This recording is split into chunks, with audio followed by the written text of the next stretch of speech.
ఒకప్పుడు వానరు లేక కరువుతో అల్లాడిన అనంతపురం జిల్లా ఇప్పుడు సిరులనిచ్చే పంటలకు నెలవుగా మారింది.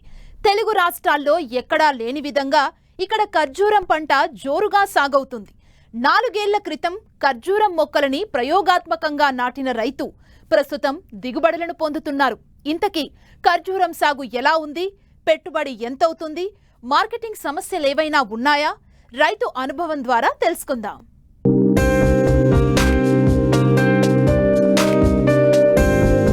అందరిలాగే మూస ధోరణిలో పంటలు సాగు చేస్తే నష్టాలు తప్ప లాభాలు ఉండవు. అందుకే మార్కెట్లో డిమాండ్ ఉండే పంటలను ఎంచుకుని సాగులో వస్తున్న నూతన సాంకేతిక పరిజ్ఞానాన్ని ఉపయోగించి సాగు చేస్తే లాభాలు తప్పకుండా వస్తాయి. ఇందుకు నిదర్శనమే అనంతపురం జిల్లా గార్లదిన్నె మండలం మర్తాడు గ్రామానికి చెందిన రైతు రమణారెడ్డి. ఇప్పటికే డ్రాగన్ ఫ్రూట్స్ సాగు చేపట్టి విజయం సాధించిన ఈ రైతు ఇప్పుడు ఖర్జూరను సాగు చేసి సక్సెస్ అయ్యారు.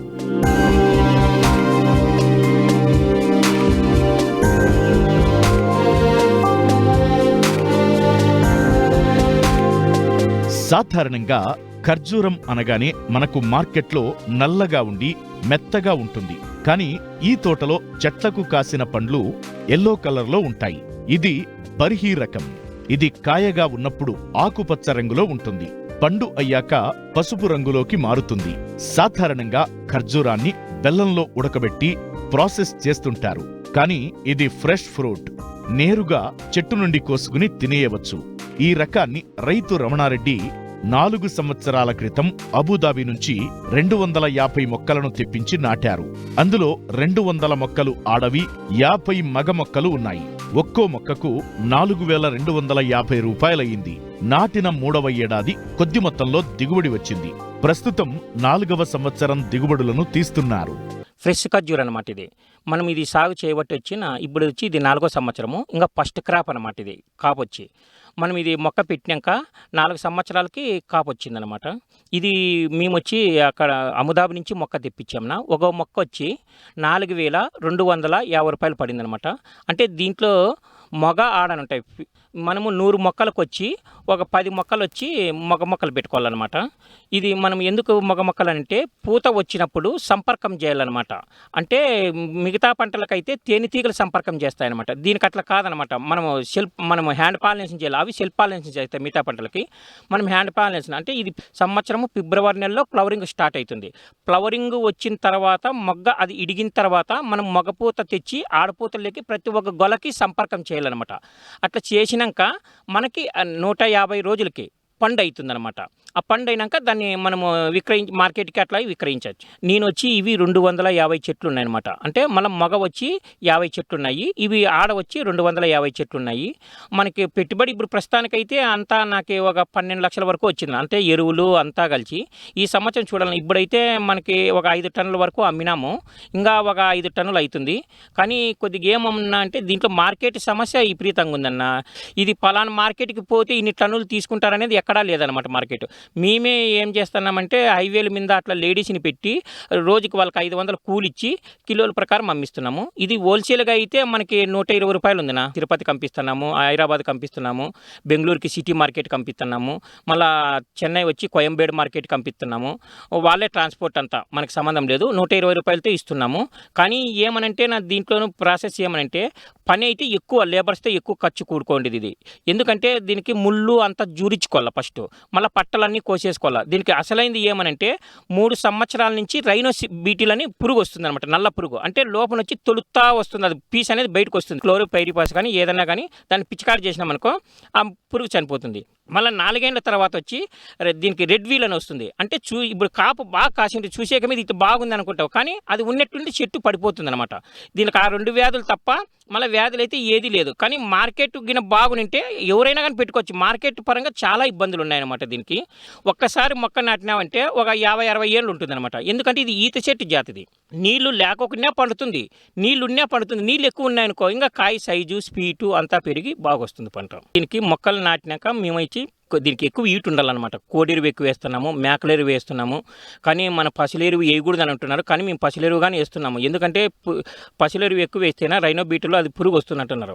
వేయకోకుండా వస్తుంది, వేసినా వస్తుంది. అందుకని మేము పోషకాలన్నీ ఎక్కువ న్యూట్రియంట్స్ అట్లా ఎక్కువ ఇస్తేనా బాగుంటుంది. అది కాక ఇది ఫ్రెష్ ఫ్రూట్ అనమాట.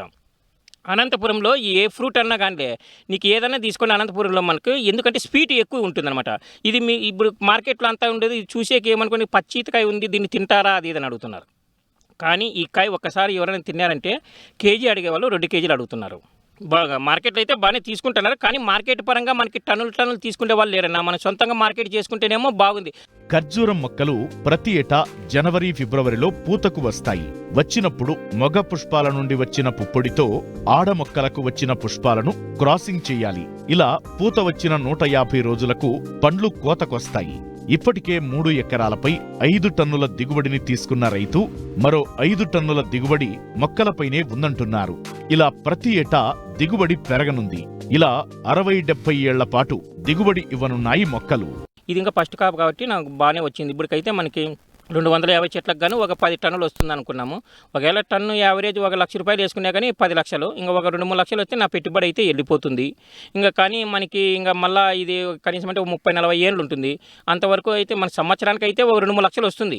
హెల్త్ పరంగా కానీ చాలా బాగా బెనిఫిట్స్ ఉన్నాయన్నమాట. ఇది మనకి యాపిల్ పండు మాదిరి, ఫ్రెష్ యాపిల్ మాదిరి తిన్నారంటే మీరు ఒకసారి తినంటే మళ్ళీ అడుగుతారనమాట. బాగుంటుంది తినేకైతే. కవర్ ఏంటంటే ఇది వానకి అట్లా నానుకోకుండా ఉండకూడదు. నానిందనుకో కాయ వచ్చి డ్యామేజ్ అవుతుంది. ఆ డ్యామేజ్ కాకుండా కవరింగ్ అది ఇదంతా వేయాల. ఏంటంటే మాకు ఆల్రెడీగా డ్రాగన్ ఫ్రూట్స్ తోట ఉంది. ఇవి 2 హెల్త్ పరంగా బాగున్నాయి కాబట్టి అది కాక మేము ఏదన్నా కానీ ఆర్గానిక్లోనే పండిస్తున్నాం అనమాట. ఎందుకంటే మనతో పాటు ఒక 10 మంది ఆరోగ్యాలు బాగుండాలి నా కాన్సెప్ట్ అది. ఎందుకంటే మనకి ఆర్గానిక్లో పండిస్తే కొన్ని రోగాలు అనేది దగ్గరికి రావు. ఇప్పుడు ఏదన్నా చూసుకో ప్రతి ఒక్క ఫ్రూట్ కానీ ప్రతి ఒక్కటి అంత మందులు కొట్టి ఎక్కువ పండిస్తున్నారు. ఒకవేళ మనకి దిగుబడి తగ్గితే మానే కానీ ఆరోగ్యపరంగా బాగుంటుందన్నమాట హెల్తీగా. అది కాక మార్కెట్లో కానీ ఒక 10-20 వేలు టన్ను ఎక్కువ పోతుంది ఆర్గానిక్లో పండిస్తే. కానీ ప్రభుత్వ పరంగా ఏదైనా మార్కెట్ ప్రకటించి మార్కెట్ పరంగా హెల్ప్ చేసి ఏదైనా చెట్లకి దానికి అంత సబ్సిడీలు అట్లా ఇచ్చినారనుకో రైతులు కానీ ఎవరైనా కానీ ముందుకొచ్చి పంటలు పెట్టుకుంటారనమాట. ఎందుకంటే ఇది ఒక్కసారి నాటినామంటే 30-40 ఏళ్ళు ఉంటుంది. అది కాక పెట్టుబడి కానీ ఒక్కసారి 1 టైం మళ్ళీ 2వ సంవత్సరం నుంచి నీకు ఎకరాకు అంతే బాగంటే నువ్వు ఇట్లా కవర్లకిను ఇట్లా ప్యాకింగ్ ఖర్చు అది ఇదంటే 2 లక్షలు వస్తుంది అనమాట. ఎకరాకు 2 లక్షలు ఖర్చు అయితే వస్తుంది. కానీ మనకి ఒకవేళ ఒక 7-8 టన్నులు రాండే ఒకవేళ మనకి భవిష్యత్తులో 1 లక్ష రూపాయలు పోయినా కానీ 7-8 లక్షలు దాంట్లో 2 లక్షలు తీసితే సంవత్సరానికి అయితే 5 లక్షలు అయితే ఆదాయం అయితే వస్తుంది.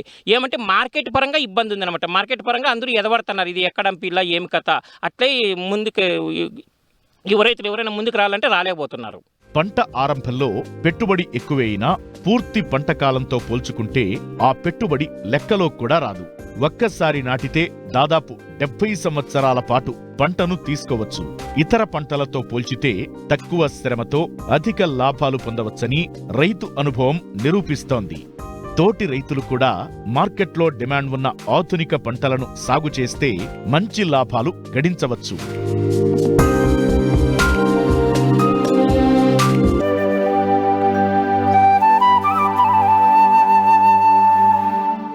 కొద్ది రోజులుగా కురిసిన వర్షాలకు వేసిన పంటలు దెబ్బతిన్నాయి.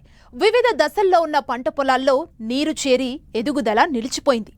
అక్కడక్కడ మొక్కలు చనిపోతున్నాయి. అంతేకాదు పంటలకు చీడపీడలు ఆశించే అవకాశం ఉంది. ఈ పరిస్థితుల్లో రైతు సోదరులు వివిధ పంటల్లో తీసుకోవాల్సిన జాగ్రత్తల గురించి తెలియజేస్తున్నారు వరంగల్ ప్రాంతీయ వ్యవసాయ పరిశోధనా స్థానం శాస్త్రవేత్త సంధ్యా కిషోర్.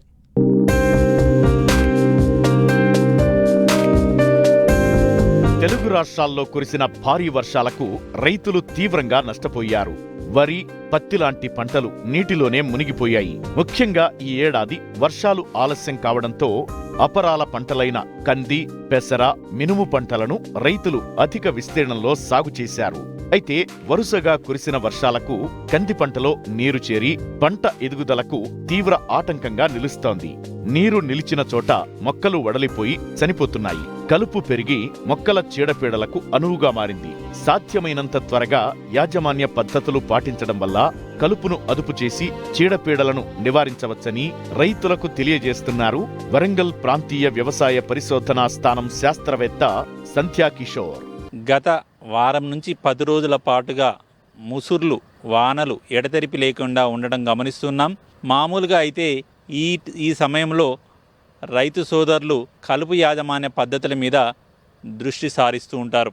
అయితే ఈ సంవత్సరం చూసుకున్నట్లయితే కంది విస్తీర్ణము అపరాల పంటల్లో వానాకాలంలో కంది పెసర పంట విస్తీర్ణం బాగా పెరిగింది. ముఖ్యంగా కంది పంట మార్కెట్లో ఉన్న డిమాండ్ను దృష్టిలో ఉంచుకొని రైతు సోదరులు ఈసారి పంట విస్తీర్ణాన్ని పెంచారు. కందిలో మనకు ప్రధాన సమస్య ఏంటంటే తొలి దశలో మొక్కలు చనిపోవడం. ఈ పరిస్థితి మనకు ఎందుకు వస్తుందని గమనించినట్లయితే మొదటి 40 రోజుల పాటు కంది ముఖ్యంగా అధిక వర్షాలకు చాలా సున్నితంగా ఉంటుంది. అంటే నీరు నిలబడ్డప్పుడు కంది మొక్కలు చనిపోతాయి. అందువల్ల మనము కందిలో ఈ ముసుర్లు పెట్టినప్పుడు నీరు నిలబడకుండా చూసుకోవాలి. కానీ గత వారం 10 రోజులుగా కురుస్తున్న వర్షాలకు ఎక్కడైతే నీళ్లు నిలబడ్డాయో ఆడ మొక్కలు ఏమవుతాయంటే ఫస్ట్ వడలిపోతాయి. మొదటగా మనం చూసినట్లయితే మొక్కలు నీళ్లు ఉన్న ప్లేస్లో వడలిపోతాయి. మొక్కల యొక్క ఆకులన్నీ కూడా పసుపు రంగులోకి మారుతాయి. ఆ తర్వాత మొక్క ఎండిపోయి చనిపోతుంది.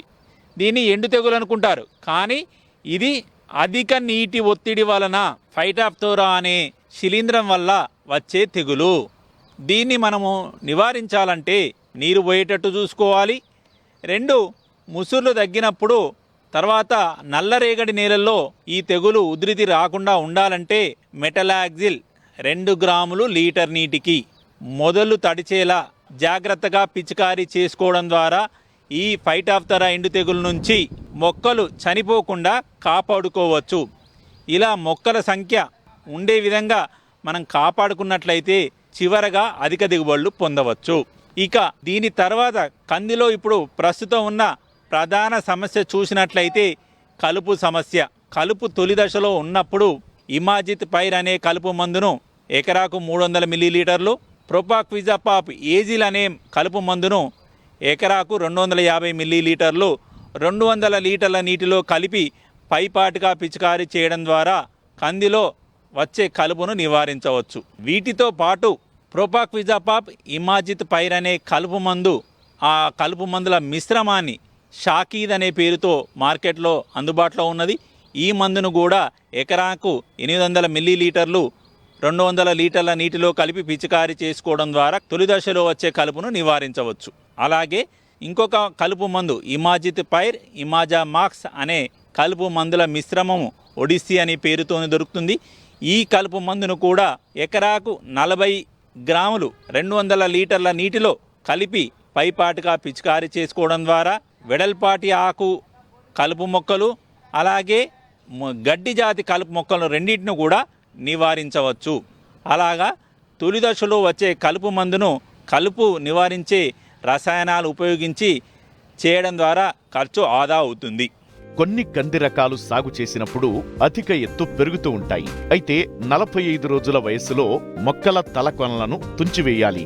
తద్వారా ఎత్తు పెరగకుండా పక్క కొమ్మలు వచ్చి అధిక కాత వస్తుంది. అలాగే పూత సమయంలో చీడపీడల నివారణకు రసాయన మందులను సులభంగా పిచికారీ చేయడానికి వీలుంటుంది.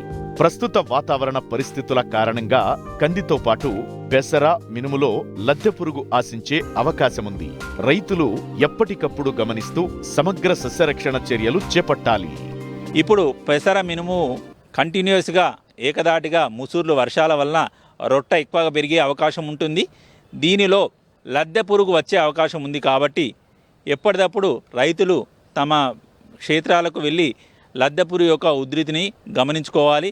ఉధృతిని బట్టి క్లోరిఫైరిపాస్ అయితే 2.5 మిల్లీలీటర్లు లీటర్ నీటికి, ప్రొఫినోఫాస్ 2 మిల్లీలీటర్లు లీటర్ నీటికి, లేదా స్పైనోసాడ్ అయితే 0.3 మిల్లీలీటర్లు లీటర్ నీటికి కలిపి పిచికారీ చేయడం ద్వారా, అలాగే క్లోరాంత్రినిప్రోల్ 0.3 మిల్లీలీటర్లు లీటర్ నీటికి కలిపి, లేదంటే ఇమామెక్టిన్ బెంజోయేట్ 0.4 గ్రాములు లీటర్ నీటికి కలిపి ఈ పురుగు మందులో ఏదో ఒక దాన్ని పిచికారీ చేయడం ద్వారా తొలి దశలోనే లద్దె పురుగును సమర్థవంతంగా నివారించుకొని అధిక దిగుబడులు పొందవచ్చు. ఈ పెసర, మినుము పంటల్లో కూడా నీరు ఆగిన చోట మొక్కలు చనిపోయే అవకాశం ఉంది. కాబట్టి మురుగునీరు పోయేటట్టు చేసుకోవడం, మెటలాక్సిల్ అనే శిలీంద్ర నాశినిని 2 గ్రాములు లీటర్ నీటికి మొదలు తడిచేలా పిచికారీ చేయడం ద్వారా మొక్కలు అధిక వర్షాల మూలంగా చనిపోకుండా జాగ్రత్తలు తీసుకోవచ్చు.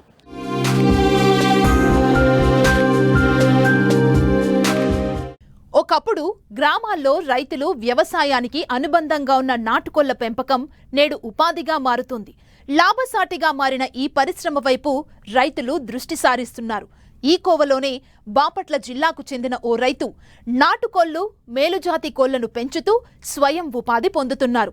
ఇంటి దగ్గరే ఉంటూ ప్రతి నెల 20 నుండి 30 వేలు సంపాదిస్తూ పలువురికి ఆదర్శంగా నిలుస్తున్నారు.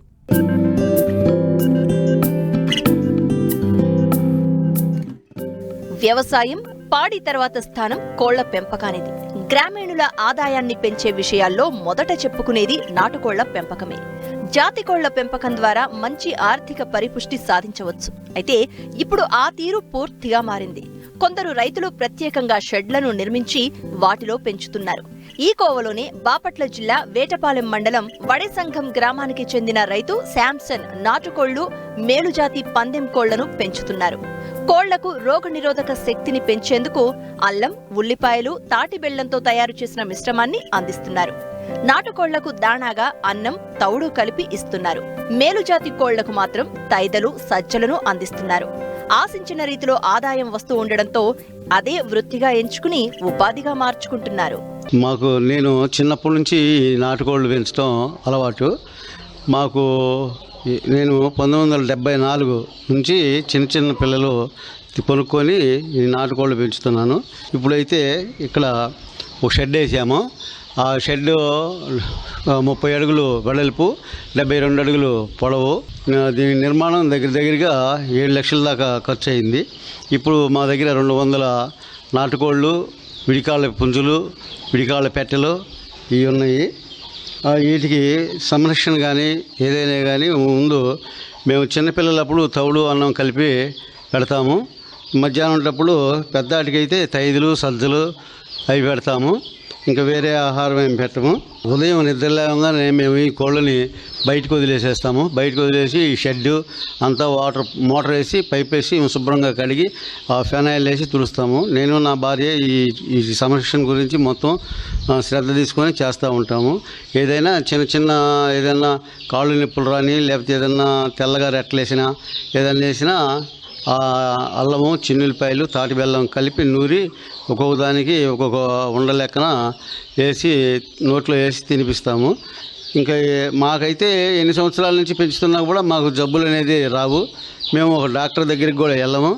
ఇప్పుడు చిన్నపిల్లలు దగ్గరగా 6 నెలలు వయసు వచ్చేదాకా ఈ పిల్లల్ని జాగ్రత్తగా పెంచి మేము ఒక బల్క్గానే నాటుకోళ్ళు కొనేవాళ్ళకి, కటింగ్ కోళ్ళు అయితే కటింగ్ వాళ్ళకి అమ్ముతాము. పందెం పుంజులు అయితే వేరుగా పందెలు వేసే వాళ్ళకి ఒక్కొక్క కోడిని 10,000 నుంచి పైన అమ్ముతాము. ప్రతి నెల మేము ఒక 20,000 అలా వచ్చే ఆదాయం చూసుకొని కోళ్ళని పెంచుతాము. కోళ్ళు పెరిగిన తర్వాత, పిల్లలు చేసిన తర్వాత 25 నెల రోజుల్లోపు పిల్లల్ని వేరుగా సపరేట్ చేస్తాము. ఆ తర్వాత ఆ పెట్టెల్ని మళ్ళీ పుంజుల దగ్గర వేస్తాము. ఈ పిల్లలకి సపరేట్గా ఉంచుతాము. పుంజులకి ఇనప బుట్టలు పెట్టి బుట్టల్లో పెంచుతాము. పంది పుంజులకు మాత్రం తౌడు అన్నం పెట్టము. తైదులు, సజ్జలు అవి పెడతాము. మేము ఇప్పుడు కేజీ వచ్చేసి 500 లెక్కన మామూలుగా ఇచ్చేస్తూ ఉంటాము.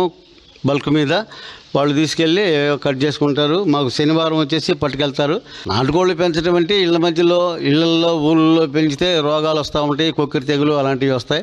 ఎవరైనా పెంచదలుచుకుంటే పొలం మీద ఒక 20 సెంట్లో 30 సెంట్లో పొలం మీద ఇల్లు వేసుకొని, పొలం మీద షెడ్ వేసుకొని అక్కడే కోళ్ళు పెంచుకుంటూ ఉంటే లాభదాయకంగా ఉంటుంది.